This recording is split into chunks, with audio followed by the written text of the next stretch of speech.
Shabbat Shalom Uvorach les amis. Shabbat Parasha Vayelech. Shabbat Shuvah. Un Shabbat qu'on appelle Shabbat Shuvah ou Shabbat Teshuvah. C'est le Shabbat qui est toujours juste avant Yom Kippour, puisque nous avons passé Rosh Hashanah, Shana Tova Umevorechet, que nous soyons tous inscrits dans le livre de la vie et que nous soyons scellés dans le livre de la vie, Bezrat Hashem. Je voudrais dédier ces quelques paroles de Torah pour la Refoua Shelema complète et rapide de ma maman, Rivka Bat Hamona, qu'Akadosh Baruch Hu le enlève cette tumeur et que Bezrat Hashem elle ait une bonne et une longue vie, Bezrat Hashem. Et puis à tous les malades d'Israël, Bezrat Hashem. Et il faut savoir que dans la paracha de cette semaine, on a quelque chose de fantastique. On a une paracha qui est en train de finir le Sefer Torah. Et on sait que depuis la paracha Nitzavim Vayelech, Ha'azinu Vezot Habercha, sont 4 parachiotes qui ont été dictés par Moshe Rabbeinu le jour de sa mort, le jour même de sa mort, le jour où il a 120 ans. C'est pour ça qu'il va dire dans la paracha de cette semaine, aujourd'hui je suis âgé de 120 ans et je ne peux plus sortir ni entrer. Ça veut dire quoi? Il dit en fait aujourd'hui c'est le jour de ma mort et le jour de sa mort, il n'y a pas de grandeur, il n'y a pas de Inyan, il n'y a pas de rave, il n'y a pas de roi. C'est un homme, il doit passer le relais. Et c'est ce qu'il va faire dans la paracha de cette semaine. Il va passer le relais à Yoshua Binoun. Il va le oindre pour qu'il devienne en fait le roi d'Israël. Bien sûr, il n'aura pas cette qualité de roi comme l'ont eu Shaoul et David en tant que roi oint, mais il sera le dirigeant. Et en fait, Moshe Rabbeinu, il avait aussi la qualité de roi. Mais on l'appelait Rabbeinu, c'est le père de tous les rabbanim.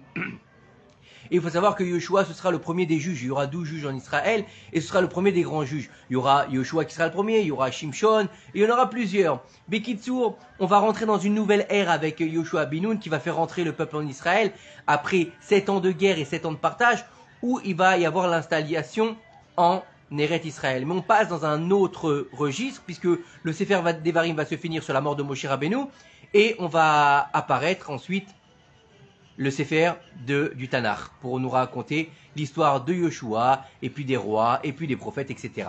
Il faut savoir que dans cette paracha, il y a une mitzvah très très importante. Il y en a plusieurs même. La première, c'est le Hakel. C'est quoi le Hakel? C'est le rassemblement. Il nous parle de là-bas de Sukkot. Il nous parle de la fête de Sukkot dans laquelle on va arriver bientôt. Et il nous dit que Hakel et Taham. Hakel et Taham, Vayakel Moshe, c'est exactement la même racine. L'Ifne Hashem, devant Hashem. Et on sait qu'il y avait... En fait, à l'époque des Shalosh Regalim, à l'époque de Sukkot, on avait une procession qui s'appelait le Hakel. Et il fallait faire quoi? Il fallait que tout le peuple se rassemble. Et il fallait qu'on lise ensuite la Torah au peuple. Il y avait le roi, il y avait les Kohanim qui sonnaient du chauffard, à tel point qu'il y avait des gens qui sonnaient du chauffard, qu'à tel point qu'ils louaient des chauffarots. Quelqu'un qui avait, à cette époque-là, un business de chauffard, à ce moment-là, il était blindé. Parce qu'il y avait tellement de chauffarotes qui étaient loués et qui étaient sonnés, que c'était une procession extraordinaire, à tel point qu'on disait qu'une famille de Kohanim qui n'avait pas de chauffard à ce moment-là, elle était à se demander si elle était Kohen. Tel point nous disent nos Chachamim. Maintenant, il faut savoir que dans la paracha de la semaine, le Hakel, c'est juste avant la fête de Sukkot. Et on arrive à la fête de Sukkot. Et il faut savoir que la Torah, c'est une prophétie. La Torah, elle vient nous dire Hakel et Ta'am. Moshe Rabbeinu, il rassemble le peuple. Le grand prophète, il rassemble le peuple avant les Shalosh Regalim. Et en fait, c'est quoi? C'est le rassemblement. C'est le point qui nous manque au jour d'aujourd'hui. En 2022, bientôt en 2023, puisqu'on est en 5783 de l'ère vulgaire, on a ce manquement qui est là de nous dire rassemblez-vous. Enfants d'Israël, non. Comme il l'a dit en Israël, Yair Lapid, qu'est-ce qu'il a dit? Il a dit, on ne peut pas parler d'unité. On peut parler d'acceptation de l'autre, mais pas parler d'unité. Comment on peut pas parler d'unité avec le peuple d'Israël? Depuis quand est-ce que le peuple d'Israël ne peut pas se rassembler sous une même bannière qui s'appelle la Torah? Comment est-ce qu'on veut nous faire croire qu'on est tous différents? Les Haredim, les Chilonim, les Kippot Srugot, qu'est-ce que ça veut dire? Est-ce qu'on va juger un juif par rapport à sa kippa parce qu'il a appris chez les Ashkénazes ou parce qu'il a appris chez les Séfaradim? Les nazis n'ont pas fait de différence, ils marchaient même Vézicham. Ils n'ont pas fait de différence quand ils ont amené les juifs en déportation. Ils n'ont pas dit celui-là c'est un religion, on va le tuer, celui-là c'est pas religion, on va le laisser vivre. Non! Ils ont pris tout le monde. Et nous, on n'est pas capable aujourd'hui de réagir et de dire oh, Moshe Rabbeinu donne le secret de la Géoula. Puisque la fin du livre de Devarim, il parle de la Géoula. Il parle pas seulement de ce qui s'est passé avec Moshe Rabbeinu le jour de ses 120 ans. Moshe Rabbeinu nous parle de ce qui va se passer Be'acharit Alamim. À la fin des temps, il nous dit rassemblez-vous à la fin des temps, comme on l'a lu dans la paracha de la semaine dernière. Veshavta et Hashem Lokecha, tu viendras vers Hashem ton Dieu. Ça veut dire quoi? Tu reviendras vers Hashem Tonu Veshamata Bekolo, et tu entendras sa voix. Le son du chauffard doit nous rappeler au réveil, à l'éveil de la Neshama qui doit nous dire de quoi? Qu'il est temps de se réveiller. Qu'est-ce qui s'est passé le jour du don de la Torah? On a sonné les chauffards. Quand il y avait les fêtes, on sonnait les chauffards. Quand il y avait une guerre, on sonnait le chauffard. Quand Moshe Rabbeinu voulait rassembler le peuple, il sonnait du chauffard. Et bientôt, on va entendre le chauffard qui va rassembler le peuple pour faire venir le Mashiach Bimera B'Yaminu Amen. C'est une prophétie. La parashat Vayelech nous parle de l'accomplissement et le dévoilement du Mashiach Bezrat Hashem de nos jours. Mais il faut savoir qu'il y a encore une chose. Dans la parashat de la semaine, on nous dit qu'il y a une mitzvah, qui est la dernière mitzvah des 613 mitzvot, qui s'appelle la mitzvah d'écrire un Sefer Torah. Dans les 613 mitzvot, on nous dit que la première des mitzvahs s'appelle Perurvu, la mitzvah d'avoir des enfants. Donc il y a une mitzvah d'avoir des enfants. Quelqu'un qui n'aurait pas d'enfants, il fait une avéra à tel point qu'on l'appelle, celui qui ne veut pas bien sûr, hein, on l'appelle qu'il est mort, comme on l'avait dit avec Rachel. Elle lui a dit, donne-moi des enfants sinon je suis morte, alors qu'elle était vivante. Et il faut savoir que la dernière mitzvah, c'est d'écrire un Sefer Torah. Tu écriras cette shira. Et nos sages nous disent que il y a plusieurs explications, mis à part le fait d'écrire un Sefer Torah, qu'il y a une mitzvah d'écrire un Sefer Torah de son vivant. Alors bien sûr, il y a plusieurs manières d'écrire un Sefer Torah. On peut, si on a les moyens, écrire un Sefer Torah tout seul. Si on ne sait pas l'écrire, bien sûr, on peut le donner à un sofer qui va l'écrire pour nous. Et on sera comme celui qui a donné, en fait, un messager qui va être notre représentant. Donc c'est comme si on l'avait écrit. Si on n'a pas les moyens de le faire tout seul, on peut se mettre à plusieurs et demander à un sofer de l'écrire aussi, et ce sera pareil. Ou écrire une lettre dans un Sefer Torah, ou acheter une lettre dans un Sefer Torah, ou acheter une paracha. C'est comme si on avait participé à ce Sefer Torah, donc on a une part dans ce Sefer Torah. Maintenant, nos sages aussi nous disent que, mis à part le fait d'écrire un Sefer Torah, il y a aussi le fait de comment on apprend la Torah. Comment est-ce qu'on apprend la Torah? On apprend la Torah en fonction de notre propre Neshama. Ça veut dire quoi? Ça veut dire que c'est quoi d'apprendre la Torah? C'est quoi d'étudier la Torah? On pense qu'étudier la Torah, il faut que tu étudies la Gemara, il faut que tu étudies la Mishnah, il faut que tu étudies le Talmud, il faut que tu étudies comme ci, comme ça, comme ça. Et en fait, si tu n'as pas étudié ça, c'est que tu n'as pas étudié correctement. Et on a posé la question au grand Rabbanim, Rav Kamenetsky, Zichron Livracha, on lui a posé la question, et d'autres Rabbanim, Rav Karlevitz, on lui a posé la question, on lui a dit, mais quel sujet on doit apprendre dans la Torah?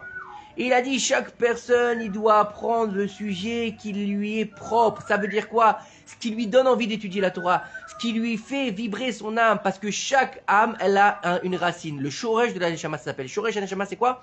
C'est où est-ce que la Neshama, elle va se relier par rapport à Kadosh Baruch Hu.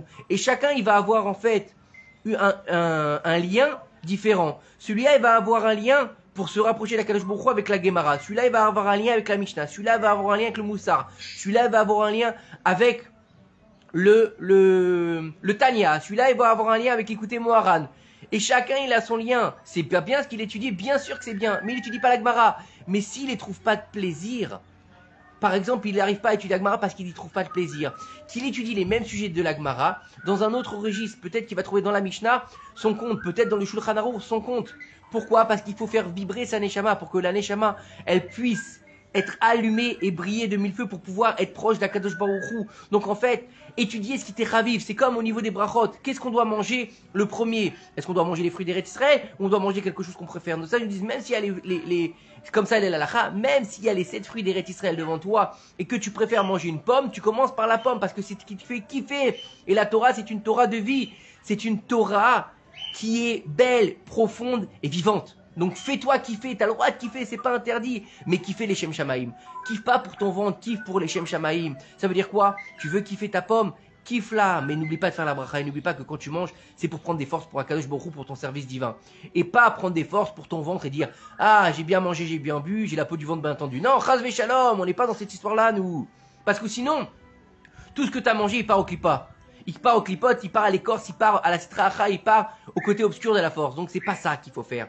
Mais il faut bien sûr, on a dit que, donc étudier la Torah de ce qui nous est cher, ce qui nous fait kiffer en fait. Quand quelqu'un il prend un midrash et il kiffe son midrash, et il va bien sûr pas seulement lire la Torah et lire ce qui a marqué dans la paracha, et Moshe il est parti, il a rassemblé le peuple, qu'est-ce qu'il y a derrière? Qu'est-ce que c'est le Hakel? Comment est-ce qu'il a écrit Sefer Torah Moshe? Qu'est-ce qu'il a laissé au Bnei Israël? Qu'est-ce qu'il leur a donné comme testament avant de mourir? C'est ça qu'il faut aller chercher. C'est bien beau, il y a marqué dans la Torah, Moshe Rabbeinu, il va mourir ce jour-là. Il a 120 ans. Le Midrash, par exemple, il nous raconte que Moshe Rabbeinu, ce jour-là, il a écrit lui-même 13 Sifrei Torah. Il a écrit 13 Sefer Torah. Déjà écrire un Sefer Torah, ça prend plus d'1 an. Comment est-ce que Moshe, le jour de sa mort, en 1 an, il a écrit, on parle de jours humains, pas de jours divins. Il a écrit 13 Sefer Torah. Un Sefer Torah par tribu, et le 13e Sefer Torah qu'il a été placé dans l'arche de l'Alliance avec les tables de la loi pour qu'il serve en fait de référence. Si demain, Chas v'Shalom, on a un problème, les Sefer Torah ont été perdus, ou ils ont été brûlés, ou Chas v'Shalom, il y a eu des pogroms, comment est-ce qu'on va savoir comment écrire un Sefer Torah? On prendra le Sefer Torah que Moshe Rabbeinu nous a laissé, qui a scellé dans l'arche sainte, Bezrat Hashem. Et il faut comprendre que Moshe Rabbeinu, il avait un niveau différent des hommes. Pourquoi? Parce qu'il a réussi à s'annuler totalement à la volonté d'Hachem. Et comme on le dit, Naase retzono yaase retzoncha. Celui qui annule sa volonté pour la volonté de Dieu, d'Akadosh Baruch Hu, Dieu il va faire sa volonté. Donc il va être capable d'écrire 13 Sifrei Torah en un jour. Alors que écrire un Sefer Torah, je peux vous le dire en tant que sofer, ça met plus d'1 an pour l'écrire, pour bien l'écrire bien sûr. Et il faut savoir que on a une question qui se pose. On sait que c'est Moshe qui a écrit les Sefer Torah. Mais on nous dit qu'il y a une marloquette sur les 8 derniers pasuk là-bas où il y a marqué qu'il est mort Moshe. Comment est-ce que Moshe Rabbeinu peut marquer qu'il est mort, qu'il est monté sur l'arnevo et que là-bas il est mort? C'est pas possible. Si l'homme il est mort, Moshe était un homme, donc s'il est mort, il peut plus écrire. Donc comment est-ce qu'il peut écrire sa propre mort? On peut voir ça dans les romans, dans les science-fiction, mais dans une réalité donnée par Akadosh Baruch Hu, c'est impossible. Alors comment est-ce que Moshe Rabbeinu peut écrire sa propre mort? Et de nos sages nous dire, non, c'est Yoshua Binoun qui a écrit les 8 derniers psukim, et une autre explication qui nous dit, non, c'est Moshe Rabbeinu qui a écrit les 8 derniers psukim avec des larmes, avec ses larmes il les a écrits. Alors on ne comprend pas, ici il y a un problème, c'est Moshe Rabbeinu ou c'est Yoshua Binoun? Et nos sages de nous expliquer, c'est le Rambam qui nous explique que Moshe Rabbeinu il a écrit 13 Sefer Torah le jour de sa mort. Le Rav Yoram il nous explique là-bas, par rapport au dire du Rambam, il nous explique que Rav Yoram, que Moshe Rabbeinu, pardon, que Moshe Rabbeinu, il a écrit les 13 Sifrei Torah, c'est vrai. Et que les 8 derniers psukim, c'est Yoshua Binoun qui les a écrits dans les 12 Sifrei Torah qu'il a donnés aux 12 tribus. Chaque tribu avait son Sefer Torah. Et c'est Yoshua Binoun, l'élève de Moshe Rabbeinu, celui qui va prendre sa place, qui va écrire les 12 Sefer Torah de chaque tribu, un par tribu. Les 8 derniers pasuk, c'est Yoshua Binoun qui va les écrire. Et le 13e qui va être dans l'Arche Sainte, c'est Moshe Rabbeinu lui-même qui va l'écrire avec ses larmes. Attends, on comprend pas. Moshe Rabbeinu, il écrit 13 Sefer Torah. Il lui manque de l'encre pour écrire 8 pasuk. D'accord, allez, on dit que c'est Yoshua qui a fini. Alors il va écrire à l'encre, il va écrire les 8 derniers pasuk des 12 Sefer Torah. Ça, on peut comprendre. Pourquoi est-ce que Moshe Rabbeinu a besoin d'écrire les 8 derniers psukim de sa propre vie avec ses larmes? Il lui manquait de l'encre? Non, il lui manquait pas d'encre. Mais il faut savoir qu'un Sefer Torah, il a une partie, comme ça nous explique le Rav Yoram, il a une partie spirituelle et il a une partie matérielle. Il a une partie qui est dédiée donc à ce qui est ici sur terre, donc le parchemin, l'encre, l'écriture, le fait de le coudre et le boîtier, tout ce qu'on veut. Ça, c'est la partie matérielle. Mais la partie spirituelle, c'est quoi? C'est ce qu'il y a autour, c'est la sainteté qu'il y a dans un Sefer Torah. Il faut savoir que nos sages nous disent qu'un Sefer Torah, c'est pas seulement des lettres, c'est aussi une combinaison de noms divins que si on était capable de les mettre dans l'ordre, on verrait apparaître tous les noms divins. Comme par exemple Yaakov Avinu, quand il a dit à ses enfants, lorsqu'il y avait l'histoire avec Yosef et qu'il pensait que c'était un rachat, et qu'il leur a dit, amenez là-bas à cet homme un peu de miel, un peu de choses d'Eret Israël. Là-bas, en fait, il leur a pas dit, amenez-lui des cacahuètes, amenez-lui des bonbons, non, il leur a donné là-bas par ses psukim, les Rachitevot d'un des noms d'Hachem, qui est un nom très fort, qui permet en fait de vaincre ses ennemis. Et si on était capable en fait de les mettre en place, comme dans le Sefer Yetzira, qui a été commencé par Adam Arishon et qui a été fini par Avraham Avinu, on aurait la capacité de voir les noms divins apparaître dans tout le Sefer Torah. C'est qu'une suite de noms divins. Donc ça, c'est le côté spirituel. Et alors pourquoi est-ce que Moshe Rabbeinu l'a dû écrire avec ses larmes?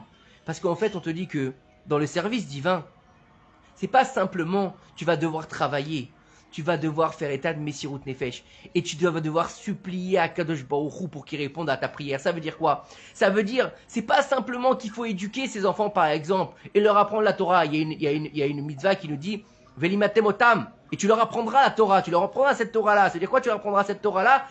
Ça veut dire que tu dois leur apprendre, leur donner leur héritage à tes enfants. Mais comment tu vas apprendre? Tu vas t'asseoir avec tes enfants. Bon, bah voilà, écoute, aujourd'hui, on va étudier un peu de Mishnah, on va prendre un peu de Gemara, je vais t'apprendre le schéma Israël. Ok, il a 3 ans, je vais lui faire mettre les tzitzit. Non! Oui, ça, tu dois le faire de base. Mais tu vas devoir pleurer ta race devant Akadosh Baruch Hu pour qu'Akadosh Baruch Hu il fasse en sorte que tes enfants ils grandissent et ils restent dans le chemin de la Torah. Tu dois verser des larmes pour ton service divin. Tu dois verser des larmes pour te rapprocher d'Akadosh Baruch Hu. Pas passer des larmes de pleurs, des larmes de dévotion, des larmes d'imploration. Tu implores Akadosh Baruch Hu, un tachanoun, Shabbat Teshuvah, le Shabbat de la Teshuvah. On nous dit que c'est un Shabbat en fait où il faut faire Teshuvah. Réveille ton cœur à la Teshuvah. Verse des larmes sur ce que tu as fait, sur ce que tu vas faire, parce que tu sais très bien que tu vas forcément pécher malheureusement. Et tes enfants, eux aussi, ils vont pécher. Mais alors prie pour leur salut déjà. Pleure pour leur salut. Pleure pour que Akadosh Baruch Hu, il les épargne. Pleure pour ce qui s'est passé aussi.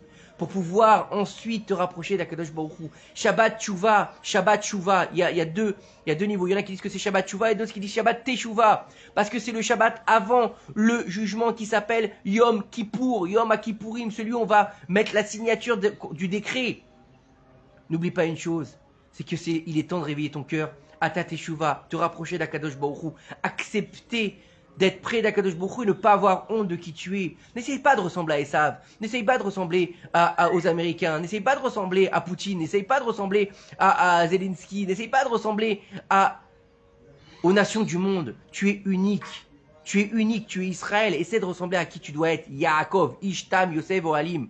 Et il y a marqué que là-bas, le mot Teshuvah, il recèle tous les secrets pour pouvoir se rapprocher d'Akadosh Baruch Hu. Chaque lettre, elle est dédiée à un pasouk qui va nous faire Teshuvah.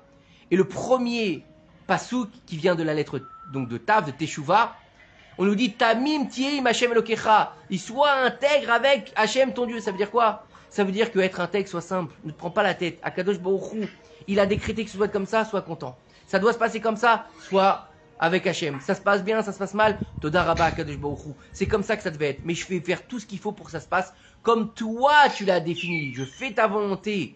Je fais ce que tu m'as envoyé. Pourquoi tu m'as envoyé sur terre? Si tu m'as envoyé sur terre pour une mission, je vais réaliser ma mission. Je vais avoir des difficultés, je vais avoir des problèmes, je vais avoir des besoins, je vais avoir aussi des épreuves.